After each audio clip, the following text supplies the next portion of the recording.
Okay, so as I was mentioning, this is the footrest of the chair. This is the heavy lifting motor of the chair. And what you'll notice is this is connected here with a clevis pin down here as well, and a clevis pin here. A little bit more complicated, but again, similar type motors. Now, the difference in a LaZBoy and the way that this works, if you can kind of come up here and picture it from up here, down here, we have what's called a junction box. And you'll see that everything in a LaZBoy actually comes into the junction box. So you have the power, you have the headrest, you have all the motors, and you have the control all coming right into this, and they're all color coded, so that's kind of nice. But if any one of these cables is lost or disconnected, it's easy to follow that way because you can see, hey, this one's green, this goes here, and you can kind of figure out where they go. You can also see that there's labels on these motors here to figure out which ones need to be replaced.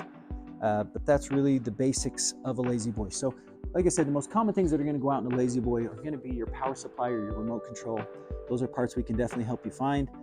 The other thing that is helpful to know is that sometimes in order for us to know what piece or part you're really going to need, because if you're helping, maybe a mother or father that lives lives a long way away, and this is their chair they rely on, but they're not healthy enough, not strong enough to get underneath it, and you just want to help them replace parts, it's hard to do that from afar. One thing you can do that can really help you is that on the back of this chair, on the back of the footrest, so if they can recline it, you can see on the back of this footrest there's a tag.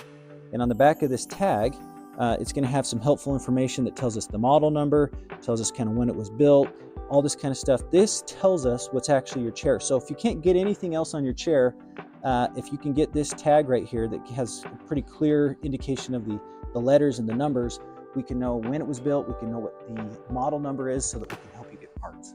So don't throw your chair away, especially LaZBoy. These are expensive chairs. I think this one right here costs over $2,000. So when it goes out, obviously a lot cheaper to buy parts than to throw the whole thing away.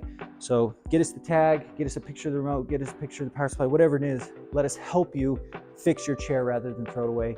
There's hope. I know it's expensive, but it's better and less expensive than replacing the whole chair.